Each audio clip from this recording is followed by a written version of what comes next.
എല്ലാവർക്കും നമസ്കാരം. Welcome back to നിയാൻസ്. ചോറിൻ്റെ കൂടെ കഴിക്കാൻ വളരെ പെട്ടെന്ന് ഈസിയായിട്ട് തയ്യാറാക്കാൻ പറ്റുന്ന 3 തരം കറികളുടെ റെസിപ്പിയാണ് ഇന്നത്തെ വീഡിയോയിലുള്ളത്.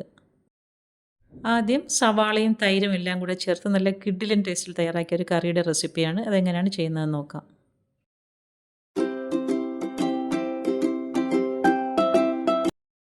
ഇത് തയ്യാറാക്കാൻ വേണ്ടി ഒരു വലിയ സവാള എടുത്തിട്ടുണ്ട്. തൊലിയൊക്കെ കളഞ്ഞ് നന്നായിട്ട് കഴുകി വൃത്തിയാക്കിയതിന് ശേഷം ഇതേപോലെ രണ്ടായിട്ടൊന്ന് മുറിച്ചെടുക്കാം. ഇത് അതിൻ്റെ മുകൾ ഭാഗത്തുള്ള അതൊന്ന് കട്ട് ചെയ്ത് കളഞ്ഞതിന് ശേഷം ഇതിനെ ഒന്ന് കട്ട് ചെയ്തെടുക്കണം നമുക്ക്.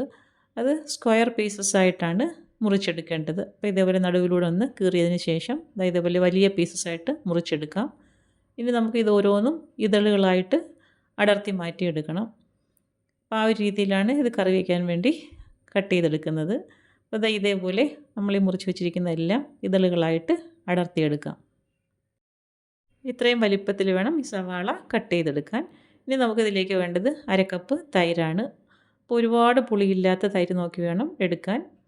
ഇത് അരക്കപ്പ് തൈര് ഒരു പാത്രത്തിലേക്ക് ഒഴിച്ചു കൊടുക്കാം. ഇനി ഇതിലേക്ക് ശകലം ഉപ്പും കൂടി ഇട്ട് കൊടുത്ത് നന്നായിട്ട് ഇതിനെ ഒന്ന് അടിച്ചെടുക്കണം. ഒട്ടും കട്ടയൊന്നും ഇല്ലാതെ തൈര് നല്ലതുപോലെ ഒന്ന് ഉടച്ചെടുക്കാം. അപ്പോൾ പുളി ഇല്ലാത്ത തൈര് നോക്കി, ഒരുപാട് പുളിയില്ലാത്ത തൈര് നോക്കി വേണം എടുക്കാൻ. ഈ ഒരു രീതിയിൽ നന്നായിട്ട് ഈ തൈരിനെ ഒന്ന് ഉടച്ചെടുക്കാം. ഇപ്പോൾ ഉപ്പ് ചേർക്കുമ്പോൾ തൈരിന് ആവശ്യമായ ഉപ്പ് മാത്രം ചേർത്ത് കൊടുത്താൽ മതിയാകും. അപ്പോൾ ഈ ഒരു രീതിയിൽ നന്നായിട്ട് ഉടച്ചെടുത്ത് മാറ്റി വയ്ക്കാം. ഇതാ ചട്ടി അടുപ്പിലേക്ക് വെച്ച് കൊടുത്ത് വെളിച്ചെണ്ണ ഒഴിച്ചു കൊടുക്കാം. വെളിച്ചെണ്ണ നന്നായിട്ട് ചൂടായിരുമ്പോൾ അതിലേക്ക് ഒരു നുള്ളു ഉലുവയും കടുകും ജീരകവും കൂടി ഇട്ട് കൊടുക്കാം. എല്ലാം വളരെ കുറച്ച് മാത്രം മതിയാകും. ഇനി ഇതിനെ ഒന്ന് ഇളക്കി കൊടുത്തൊന്ന് അതൊന്ന് പൊട്ടിച്ചെടുക്കണം. ഇനി ഇതിലേക്ക് ചേർത്ത് കൊടുക്കേണ്ടത് 1/2 ടീസ്പൂൺ വെളുത്തുള്ളി ചതച്ചതാണ്. ഇനിയിപ്പോൾ വെളുത്തുള്ളിയുടെ പച്ചമണമൊക്കെ മാറുന്നത് വരെ ഒന്ന് ഇളക്കി കൊടുക്കണം. പിന്നീട് അതിലേക്ക് ചേർത്ത് കൊടുക്കുന്നത് 1-2 വറ്റൽമുളക് ഇതേപോലെ മുറിച്ച് അതിലേക്ക് ഇട്ട് കൊടുക്കാം. കൂടെ തന്നെ കുറച്ച് കറിവേപ്പിലയും കൂടി ഇട്ട് കൊടുക്കാം. ഇനി ഇതെല്ലാം കൂടി നന്നായിട്ടൊന്ന് മൂപ്പിച്ചെടുക്കാം. ഇതെല്ലാം കൂടെ മൂത്ത് വരുമ്പോൾ ഇനി ഇതിലേക്ക് ഒരു 3 പച്ചമുളകും കൂടി ചേർത്ത് കൊടുക്കാം. അരികെ ഇതേപോലെ പിളർന്നിട്ട് എണ്ണയിലേക്ക് ഇട്ട് കൊടുക്കാം. അപ്പോൾ പച്ചമുളക് നന്നായിട്ട് എണ്ണയിൽ കിടന്നൊന്ന് വഴണ്ട് ഉൾഭാഗമൊക്കെ നല്ലതുപോലെ ഒന്ന് വെന്ത് വരണം. അപ്പോൾ ഇപ്പം പച്ചമുളക് നന്നായിട്ട് പരുവായി വന്നിട്ടുണ്ട്. ഇനി ഇതിലേക്ക് ഒരു 1/4 ടീസ്പൂൺ മഞ്ഞൾപ്പൊടിയും ഒരു 1/4 ടീസ്പൂണോളം കായപ്പൊടിയും കൂടെ ചേർത്ത് കൊടുക്കാം. ഇനി അതിൻ്റെയും കൂടെ പച്ചമണം മാറുന്നത് വരെ ഒന്ന് വഴറ്റി കൊടുക്കാം. അപ്പോൾ ഇതെല്ലാം കൂടെ നന്നായിട്ട് വഴണ്ട് വന്നതിന് ശേഷം നമ്മൾ അരിഞ്ഞു വെച്ചിരിക്കുന്ന സവാള ഇതിലേക്ക് ഇട്ട് കൊടുക്കാം. സവാള ഇട്ട് കൊടുത്ത് നല്ലതുപോലെ ഒന്ന് ഇളക്കി കൊടുക്കാം. എണ്ണയിൽ കിടന്ന് സവാള നല്ലതുപോലെ ഒന്ന് മിക്സായി കിട്ടണം. അപ്പോൾ ആ ഒരു രീതിയിലൊന്ന് ഇളക്കി കൊടുക്കാം. അതിനുശേഷം ഇതിലേക്ക് ആവശ്യത്തിനുള്ള ഉപ്പും കൂടെ ചേർത്ത് കൊടുക്കണം. നമ്മൾ നേരത്തെ തൈരിൽ മാത്രമേ ഉപ്പ് ചേർത്ത് കൊടുത്തിട്ടുള്ളായിരുന്നു. അപ്പോൾ ഈ ഒരു സമയമാകുമ്പോഴേക്കും സവാളയ്ക്ക് ആവശ്യമായ ഉപ്പും കൂടി ഇതിലേക്ക് ചേർത്ത് കൊടുക്കാം. വീണ്ടും നന്നായിട്ടൊന്ന് ഇളക്കി കൊടുക്കാം. ഉപ്പും ഇട്ട് ഇളക്കി കൊടുത്തതിന് ശേഷം ഫ്ലെയിം മീഡിയത്തിലാക്കി കൊടുത്ത് 2 മിനിറ്റ് ഒന്ന് അടച്ചു വയ്ക്കാം. ഒരുപാട് സവാള വെന്ത് പോകരുത്. സവാളയുടെ ആ കരികരിപ്പ് വേണം, എന്നാലേ കറിക്ക് ടേസ്റ്റ് ഉള്ളൂ. അപ്പോൾ വീണ്ടും മൂടി തുറന്നതിന് ശേഷം ഒന്നുകൂടെ ഒന്ന് മിക്സ് ചെയ്ത് കൊടുക്കാം. ഈ ഒരു രീതിയിൽ നന്നായിട്ടൊന്ന് ഇളക്കി കൊടുത്തതിന് ശേഷം ഇനി നമുക്ക് നേരത്തെ ഉടച്ചു വെച്ചിരിക്കുന്ന തൈര് ഇതിലേക്ക് ഒഴിച്ചു കൊടുക്കാം. ഈ സമയത്ത് ഫ്ലെയിം ഓഫ് ചെയ്ത് കൊടുക്കണം. അപ്പോൾ തൈര് ഒഴിച്ചു കൊടുത്തതിന് ശേഷം എല്ലാം കൂടി നല്ലതുപോലെ ഒന്ന് ഇളക്കി കൊടുക്കാം. അപ്പോൾ തൈര് ആ ചട്ടിയുടെ ചൂട് മാത്രം മതിയാകും ചൂടായി കിട്ടാൻ. അപ്പോൾ ഈ ഒരു രീതിയിൽ തൈരും ചേർത്ത് കൊടുത്തതിന് ശേഷം നല്ലതുപോലെ ഒന്ന് ഇളക്കി കൊടുക്കാം. ഇനി നന്നായിട്ട് ഇളക്കുന്ന ജോലി മാത്രമേ ഉള്ളൂ. അപ്പോൾ തൈരും സവാളയും എല്ലാം കൂടി നല്ലതുപോലെ ഒന്ന് മിക്സായി കിട്ടണം. അപ്പോൾ നല്ല സൂപ്പർ ടേസ്റ്റുള്ളൊരു കറിയാണ്. ഈ ഒരു രീതിയിൽ ചോറിൻ്റെ കൂടെ ഇതൊന്ന് തയ്യാറാക്കി നോക്കും. നല്ല അടിപൊളി ടേസ്റ്റാണ്. ഉറപ്പായിട്ടും ഈ ഒരു കറി ഇങ്ങനെയൊന്ന് ചെയ്ത് നോക്കൂ. അടുത്തത് സവാള കൊണ്ട് തയ്യാറാക്കിയിട്ടുള്ള തോരനാണ്. അപ്പോൾ അത് തയ്യാറാക്കാൻ വേണ്ടി ഇതേപോലെ ഒരു സവാള തൊലി കളഞ്ഞ് കഴുകി വൃത്തിയാക്കി എടുത്തിട്ടുണ്ട്. ഇനി ഇതിനെ വളരെ ചെറിയ പീസസ് ആയിട്ടൊന്ന് മുറിച്ചെടുക്കണം. ഇതേപോലെ ആദ്യം നമുക്ക് സ്ലൈസസ് ആയിട്ട് മുറിച്ചെടുക്കാം. അതിനുശേഷം വളരെ ചെറുതായിട്ട് തന്നെ ഇതേപോലെ ഒന്ന് അരിഞ്ഞെടുക്കാം. ഇപ്പോൾ എടുത്ത് വെച്ച സവാള ഇതേപോലെ ഈ ഒരു രീതിയിൽ മുഴുവനായിട്ടും ചെറിയ ചെറിയ പീസസ് ആയിട്ട് അരിഞ്ഞെടുക്കാം. അപ്പോൾ ഇത് ഇനി അങ്ങോട്ട് മാറ്റി വയ്ക്കാം. ഇനി ഇതിന് വേണ്ടി കുറച്ച് തേങ്ങ ഒന്ന് ചതച്ചെടുക്കണം. അപ്പോൾ മിക്സിയുടെ ജാറിലേക്ക് തേങ്ങ ചിരകിയത് ഇട്ട് കൊടുക്കാം. അതിലേക്ക് ഒരു പച്ചമുളകും കൂടി ചേർത്ത് കൊടുത്ത് ചെറുതായിട്ടൊന്ന് ചതച്ചെടുക്കാം. ഇനി തോരൻ വെക്കാനുള്ള പാൻ അടുപ്പിലേക്ക് വെച്ച് കൊടുത്തിട്ടുണ്ട്. അതിലേക്ക് വെളിച്ചെണ്ണ ഒഴിച്ച് കൊടുത്ത് ചൂടാകുമ്പോൾ കുറച്ച് കടുക് ഇട്ട് കൊടുക്കാം. കടുകും കറിവേപ്പിലയും കൂടി ഇട്ട് കൊടുത്തതിന് ശേഷം അതിലേക്ക് 1-2 വറ്റൽമുളകും കൂടി ചേർത്ത് കൊടുക്കാം. ഇനി ഇത് നല്ലതുപോലെ ഒന്ന് മൂപ്പിച്ചെടുക്കാം.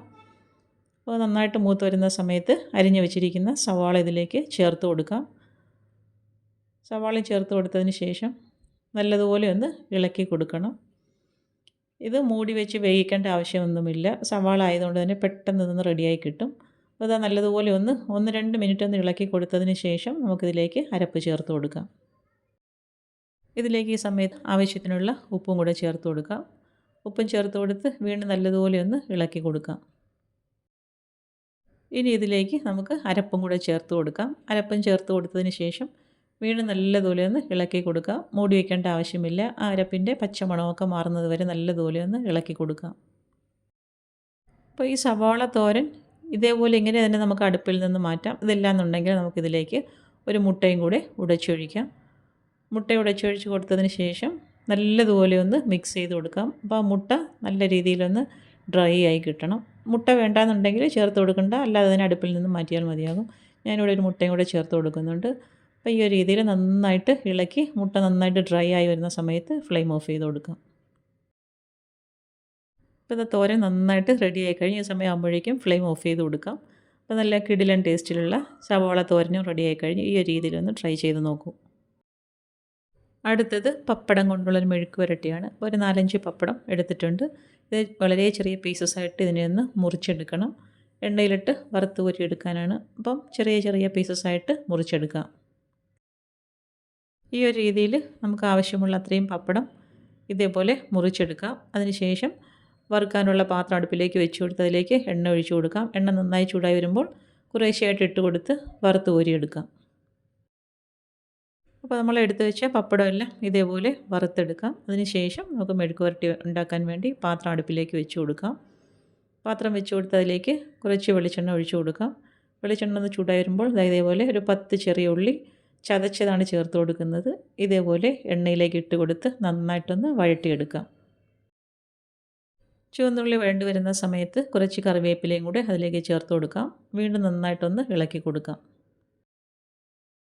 കറിവേപ്പിലയും ഉള്ളിയൊക്കെ നന്നായിട്ട് വഴണ്ട് വരുന്ന സമയത്ത് അതിലേക്ക് ഒരു 1/2 ടീസ്പൂണോളം ചില്ലി ഫ്ലേക്സും കൂടി ചേർത്ത് കൊടുക്കാം. 1/2 മുതൽ 1 ടീസ്പൂൺ വരെ ചേർത്ത് കൊടുക്കാം എരിവിനനുസരിച്ച്. അപ്പോൾ ചേർത്ത് കൊടുത്ത ചില്ലി ഫ്ലേക്സിൻ്റെ പച്ചമണം മാറുന്നത് വരെ നന്നായിട്ടൊന്ന് വഴട്ടി കൊടുക്കാം.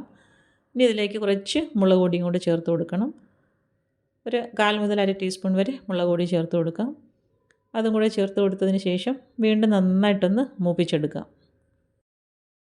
പപ്പടത്തിന് അത്യാവശ്യം ഉപ്പുള്ളത് കൊണ്ട് തന്നെ നമുക്കിതിലേക്ക് മസാലയ്ക്ക് ഉപ്പൊന്നും ചേർത്ത് കൊടുക്കേണ്ട ആവശ്യമില്ല. അപ്പോൾ എന്താ മുളക് പൊടി നന്നായിട്ട് മൂത്ത് വന്നിട്ടുണ്ട്.